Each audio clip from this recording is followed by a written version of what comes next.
Dando início à nossa quarta aula do módulo 5, a evolução da vida ao longo do tempo geológico, um grupo que também se diversificou durante a era Cenozoica foi o grupo dos primatas, que está muito relacionado com a evolução humana, já que nós também somos primatas. Bem, o grupo dos primatas, ele tem origem na África e na Ásia e tem registros a partir do Paleoceno, a primeira época do período Paleógeno da Era Cenozoica. Porém, foi no Eoceno que esse grupo teve uma grande irradiação. Os grupos que compõem os primatas são os prosímios, que é o grupo composto pelos lêmures, que atualmente tem sua distribuição geográfica restrita à ilha de Madagascar, sudeste do continente africano, e o grupo dos lores, que estão distribuídos geograficamente na Ásia.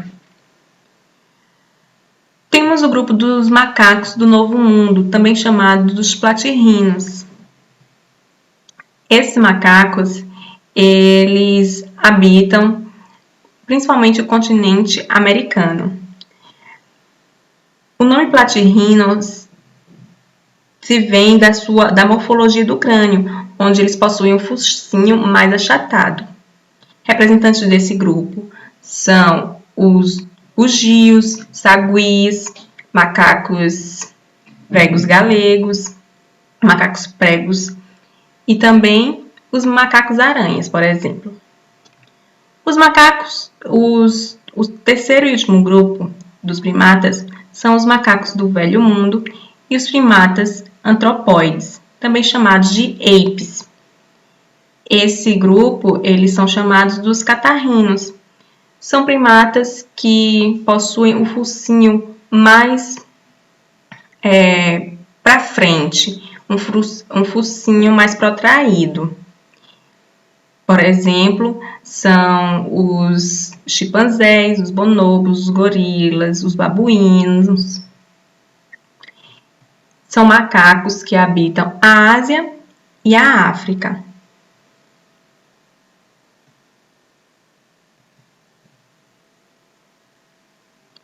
Como eu disse anteriormente, a evolução humana está muito associada com a evolução dos primeiros macacos. Então, muitas das habilidades que nós vemos nos macacos, nos nossos primos macacos, nós podemos observar que a gente tem uma origem evolutiva deles. Os humanos modernos, eles descendem desses primatas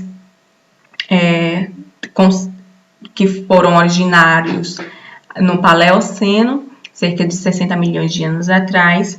E esses primatas, eles eram arborícolas, com os hábitos similares aos dos lêmures.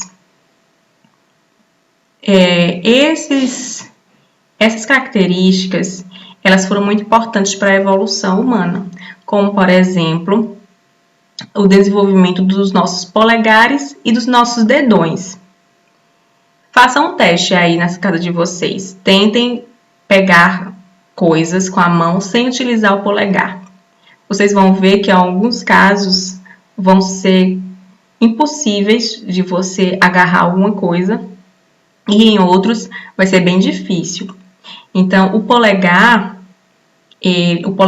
oponível, ele teve origem nesses macacos arborícolas primitivos, para se agarrar melhor no galho, para coletar alguma coisa. E o nosso dedão, que é chamado de hálux. Podem fazer também o teste com o seu dedão de mexer esse dedão dos pés de vocês. Vocês vão ver que você pode mexer o seu dedão de uma forma independente dos outros dedos dos pés. Você vai ver que o dedão se mexe e os outros dedos, eles ficam, de certa forma, mais parados, não mexem tanto. E se você for fazer isso com os outros dedos que não sejam os seus dedões, você não vai conseguir.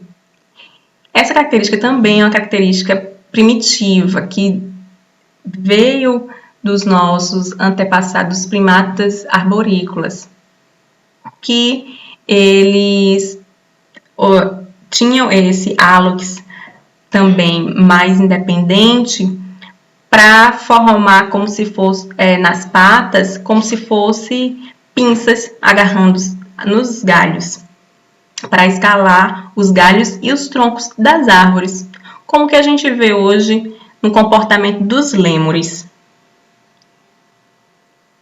É importante frisar que os polegares da mão totalmente oponíveis, ele só vai ser possível nos humanos. Os primatas anteriores, eles possuem esses polegares oponíveis, mas não completamente.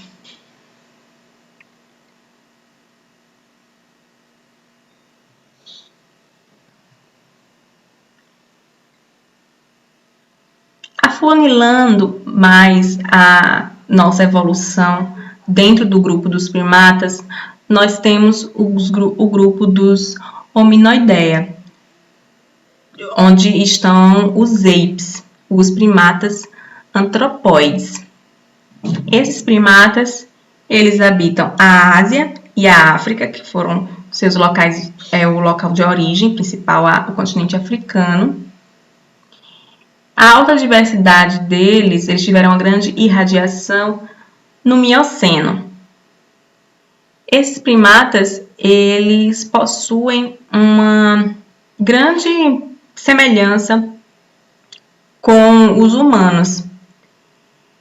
É quase impossível você olhar para um desses primatas, principalmente chimpanzés, bonobos e gorilas, e não ter um sentimento de empatia, de não ter um sentimento de identificação com esses primatas. Isso porque na linhagem evolutiva eles são os mais próximos de nós, principalmente os bonobos, tanto no seu comportamento quanto também na sua semelhança genética.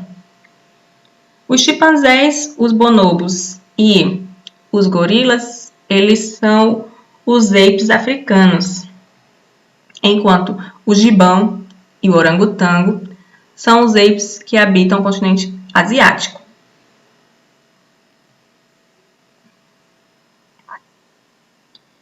As grandes modificações que ocorreram para a evolução humana, elas ocorreram dentro desse grupo dos apes, principalmente dentro desse grupo dos apes, que é o Hominoidea. Essas mudanças, elas foram possíveis devido aos ambientes novamente se modificarem de florestas para savanas, ou seja, de matas mais fechadas para campos abertos. E essa mudança no clima e no ambiente possibilitou que o cérebro desses primatas eles começassem a se desenvolver mais, ou seja, a capacidade cognitiva aumentou. Por exemplo, o cérebro de um chimpanzé ele tem cerca de 350 a 400 centímetros cúbicos, enquanto o cérebro de um humano moderno, ou seja, o Homo sapiens, ele tem cerca de 1.350 centímetros cúbicos. As mandíbulas, elas também foram retraídas em relação aos outros primatas.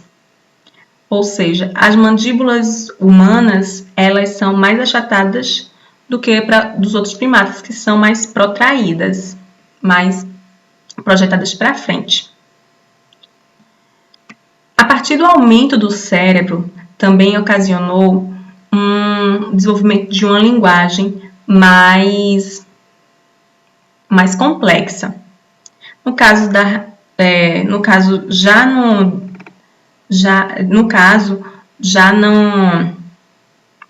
no desenvolvimento do gênero Homo, houve uma revolução cognitiva há 70 mil anos atrás, quando surge a linguagem ficcional, ou seja, a capacidade dos humanos contarem histórias. E por último, mas não menos importante, temos o desenvolvimento do bipedalismo, que surgiu há cerca de 3 milhões de anos atrás. O bipedalismo, ele tem uma hipótese que o bipedalismo, ou seja, de o caminhar ereto sobre duas patas, que nós humanos e os nossos ancestrais mais próximos possuem, ele ocasionou também que, como consequência, o aumento desses nossos cérebros.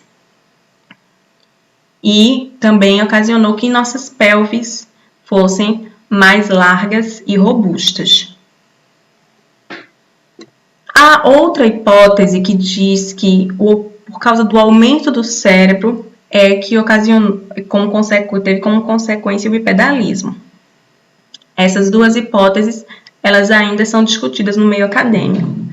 Mas, de fato, o que aconteceu foi que tanto o caminhar ereto sobre duas patas, o caminhar bípede ou bipedal, e o aumento do cérebro possibilitou que a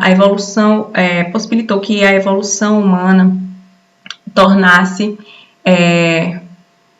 aumentasse a nossa capacidade de se adaptar em qualquer ambiente da Terra.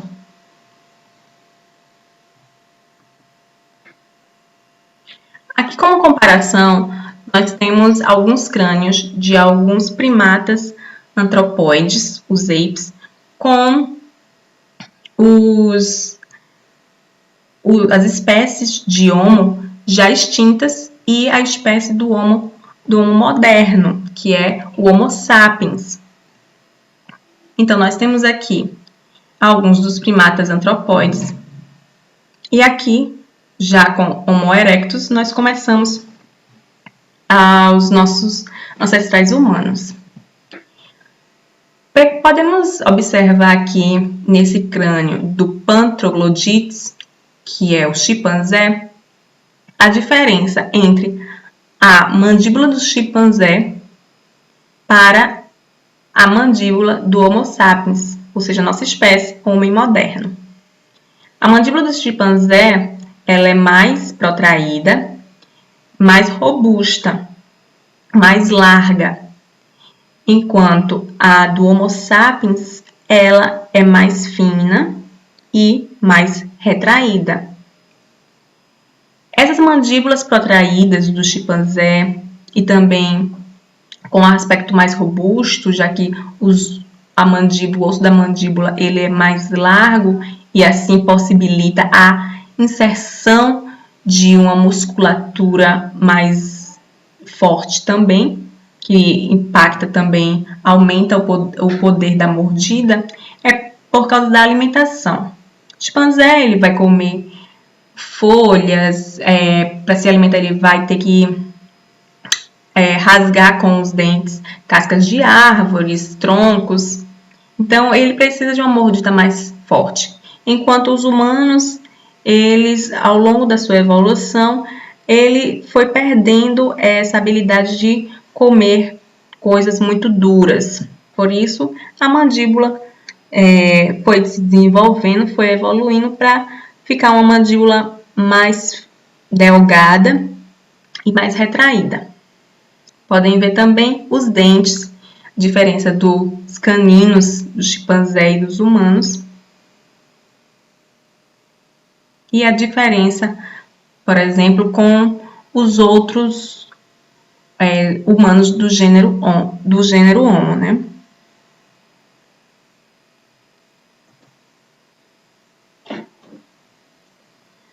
Outra estrutura que podemos observar nos hominoideias, nos fósseis dos primatas antropóides e nos fósseis e subfósseis dos humanos que já foram extintos é a posição do foramen magnum. O foramen magnum é a abertura cranial que vai dar espaço para o encaixe da coluna vertebral. A partir da posição desse foramen magnum, nós podemos saber qual é a posição do caminhar, de como estava a posição do corpo, dessa postura do animal.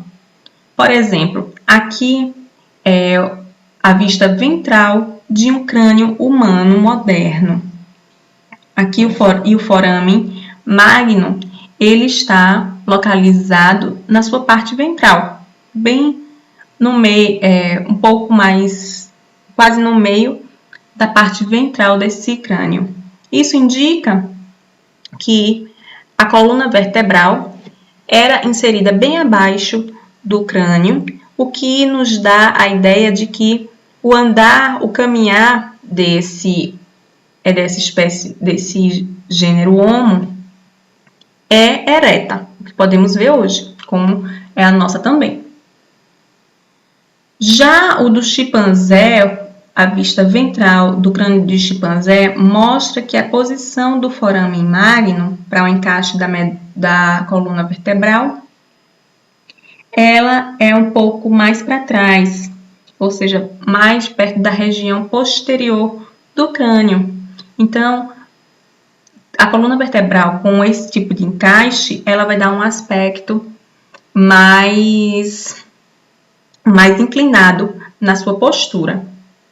E aqui temos primatas antropóides.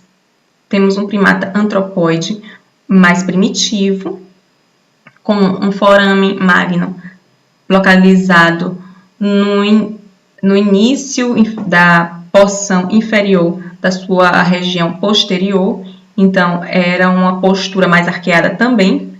E aqui o crânio, ou a vista ventral do crânio de um lêmure, onde o foramen magnum está localizado na sua região posterior e não ventral, o que indica a postura quadrúpede.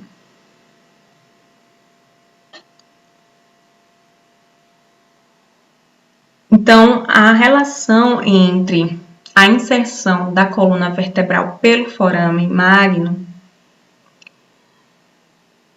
é uma relação que tem diretamente afetado a postura. Então, dá para saber se o animal era bípede ou quadrúpede, por exemplo. O que é que o bipedalismo, então, ele possibilitou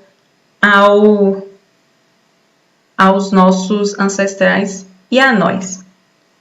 Carregar comidas e objetos mais facilmente. Uma postura quadrúpede ou mais arqueada ou semi-bípede, ela não ajuda a carregar objetos e comida.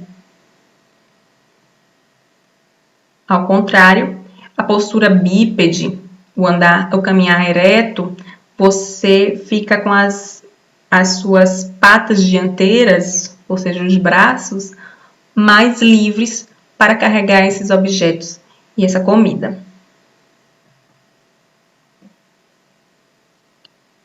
Bem, o bipedalismo, ele também possibilitou ele teve que ocasionar algumas mudanças na nossa coluna vertebral. Se nós observarmos a segunda postura deste esqueleto humano, nós vamos perceber que essa coluna vertebral ela é sinuosa. Esse formato sinuoide, ele é uma condição existência para os humanos bípedes. Por quê? Porque se essa coluna vertebral ela fosse reta, ela esmagaria nossa espinha medular por causa da pressão exercida sobre ela. Os discos vertebrais eles seriam estourados. Então, para diminuir essa pressão e esse peso sobre a coluna vertebral, ela teve que adquirir esse formato sinuoso para equilibrar, distribuir essa tensão.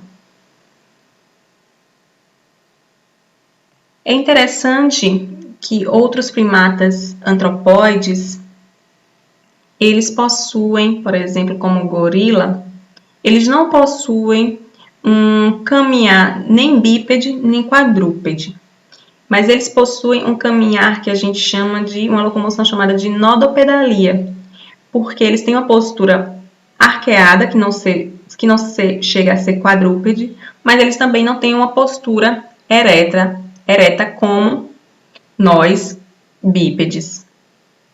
Mas eles caminham principalmente com as patas traseiras, mas encostando as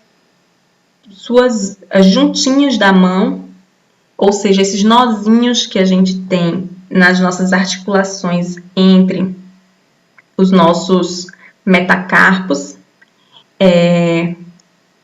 das nossas falanges, encostando essas juntinhas no chão também como apoio. Então, esse caminhar, encostando um pouco a mão, as patas dianteiras no chão, a gente chama de nodopedalia, que você está encostando os nozinhos da mão no chão.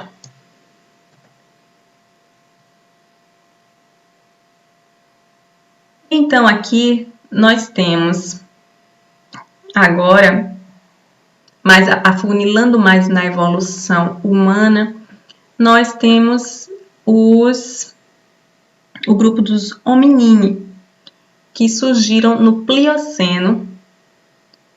Esses hominines, eles contam com os primeiros ancestrais, os australopitecos, e esses australopitecos, eles são o primeiro grupo que a gente tem reconhecimento atual como hominíneos.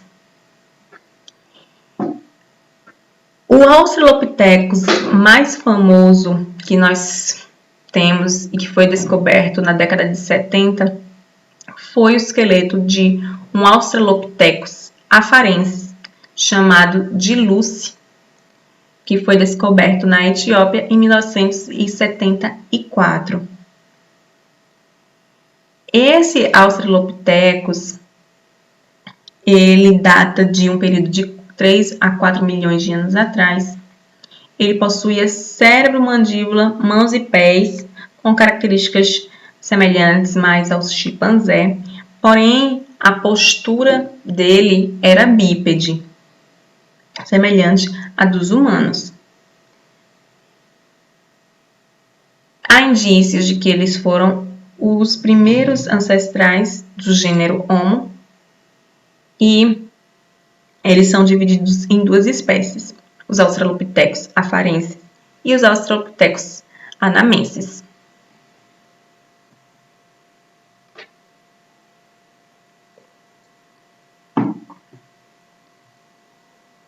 Como primeiro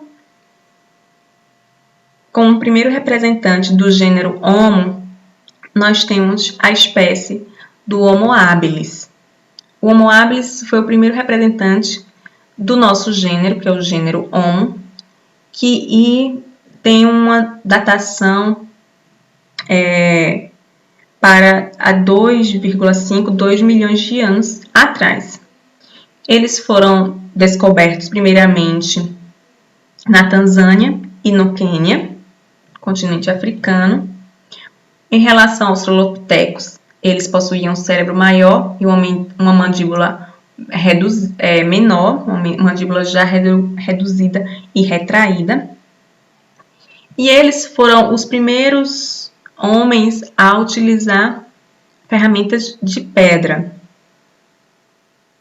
Outra espécie também semelhante ao Homo habilis é a Homo rudolfensis.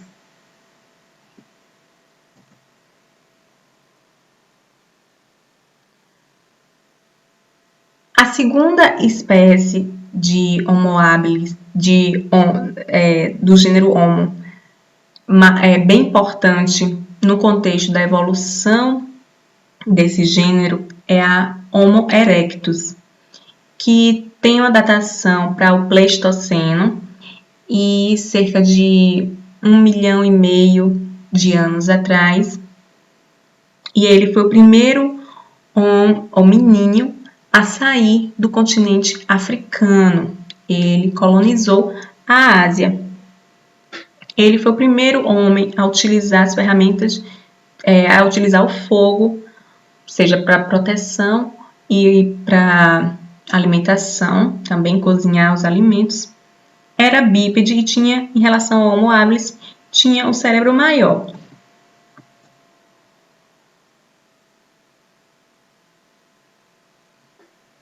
A terceira espécie a ser retratada aqui no nosso estudo é a Homo heidelbergensis.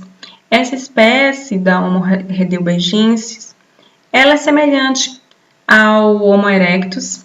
Na verdade, ela é considerada uma forma intermediária entre a espécie Homo erectus e a nossa espécie Homo sapiens.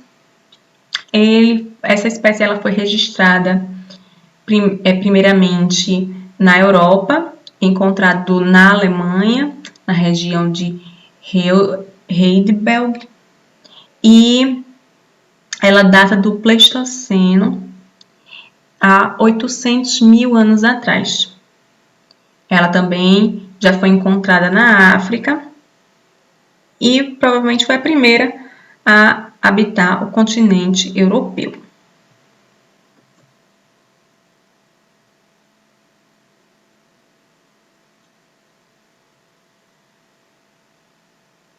Há uma espécie que é a mais próxima atualmente da espécie humana atual, da Homo sapiens, é a espécie Homo neanderthalensis, que foi datada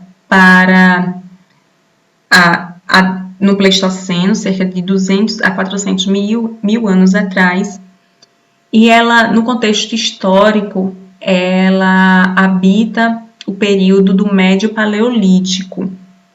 Então, era uma espécie do gênero Homo que eram mais robustos, eles tinham um esqueleto mais robusto, eles possuíam um cérebro menor do que a espécie atual de Homo, né, que é a Homo sapiens, a nossa espécie.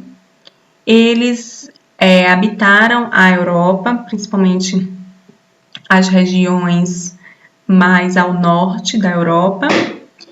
Eram caçadores muito habilidosos e culturalmente eles eram muito avançados também. Há registros arqueológicos de rituais fúnebres, onde eles queimavam os corpos mortos. Há indícios também de cuidado parental, cuidado com idosos. Eles também eles fabricavam ferramentas com lãs, couros, osso, além da pedra. E eles tinham uma estatura menor do que nós, mas como eu disse, eram mais robustos. E tinha o touro occipital, que é essa faixa aqui em cima da face, em cima da sobrancelha. Eles tinham o touro occipital bastante proeminente.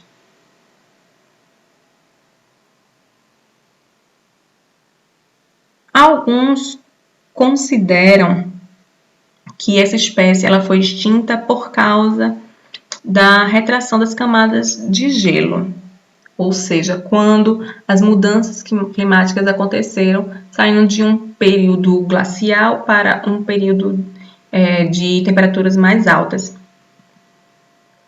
Porém, outros estudos consideram que essa espécie de Homo, ela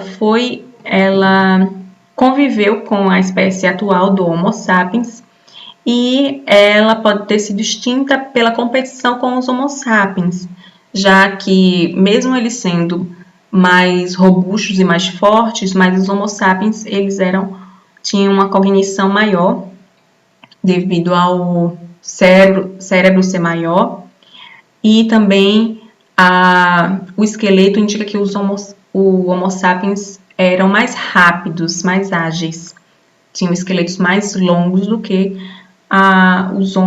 o Homo neanderthalense, que também é chamado de homem de Neandertal. Porém, essas duas hipóteses ainda estão sendo discutidas. Outros estudos também indicam que pode ser até uma variação da espécie de Homo sapiens. E alguns estudos indicam que pode ter um intercruzamento dessas espécies, ou seja, a troca de material genético entre o homem de Neandertal e o homem moderno. Alguns estudos indicam que encontram partes de DNA pertencentes ao homem de Neandertal, principalmente nas populações humanas modernas na Europa do Norte, enquanto os outros estudos indicam que esse intercruzamento não houve.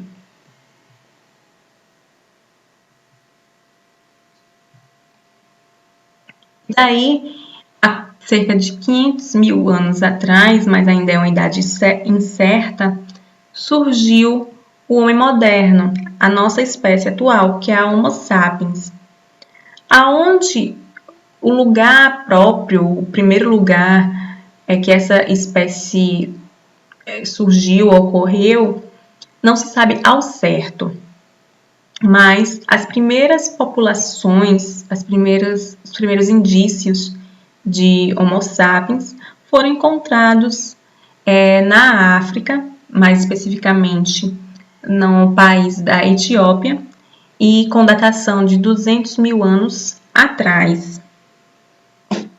A hipótese atual é de que essa espécie ela surgiu em vários continentes ao mesmo tempo, ou é chamada de hipótese multirregional. E também, provavelmente, a nossa espécie descende diretamente do Homo erectus.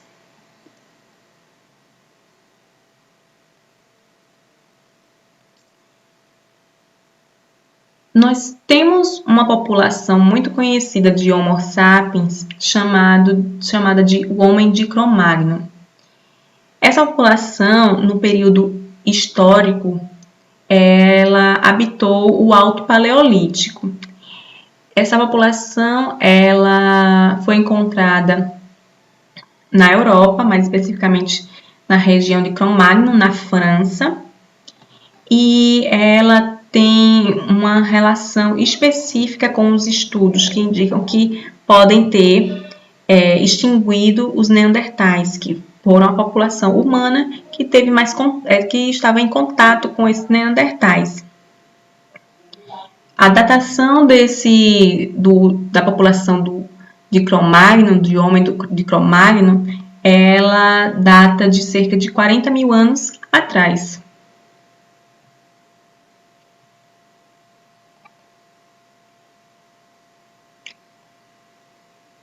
Bem, na Austrália também há indícios de que o homem moderno surgiu na Oceania há cerca de 40 mil anos atrás.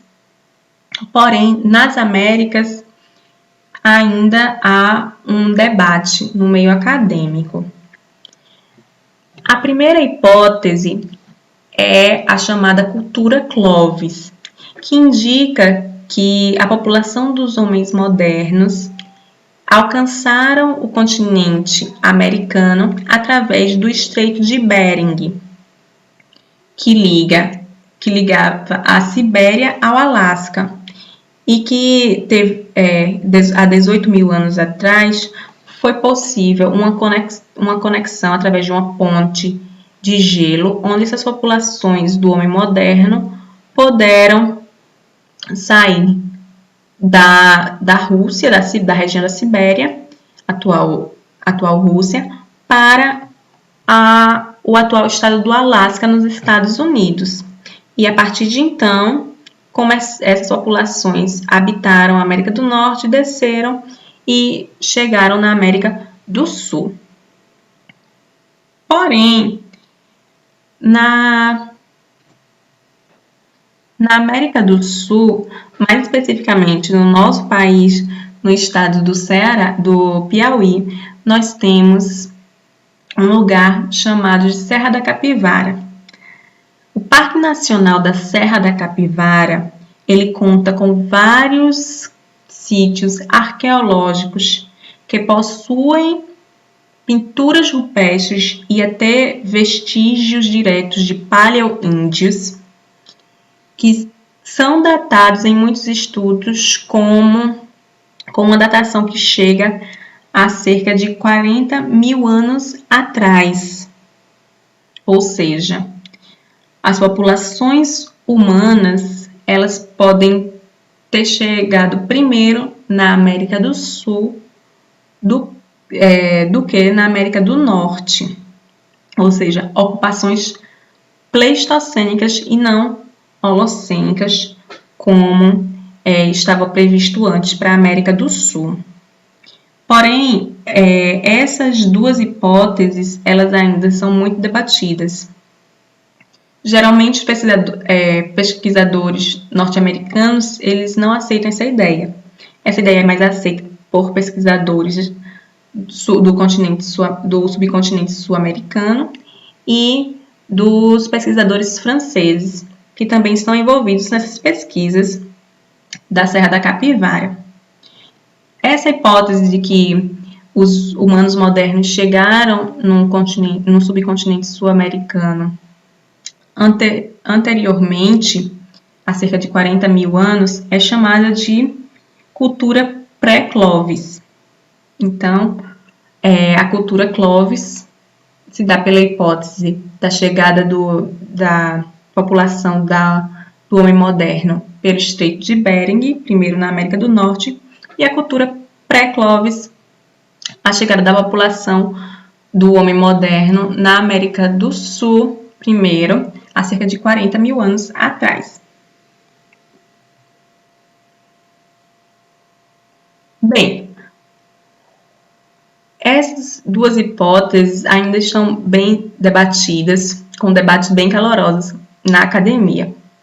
Porém, o fato que nós temos é que na América do Sul, o vestígio mais antigo que nós temos do homem moderno é o crânio de Luzia, um Homo sapiens do gênero feminino, encontrado na Lagoa Santa, no estado de Minas Gerais, em 1975, e descrito pelo pesquisador Walter Neves, professor emérito da USP, datado para cerca de 11 mil anos atrás.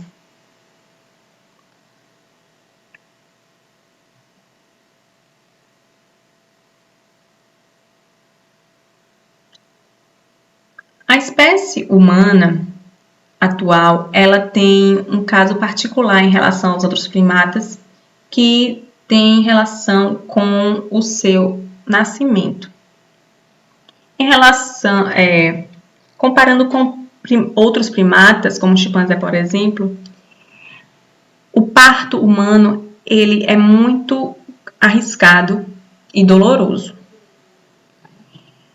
Isso tem origem a partir da nossa postura bípede, que deu origem ao cérebro e a pelve maior dos nossos bebês.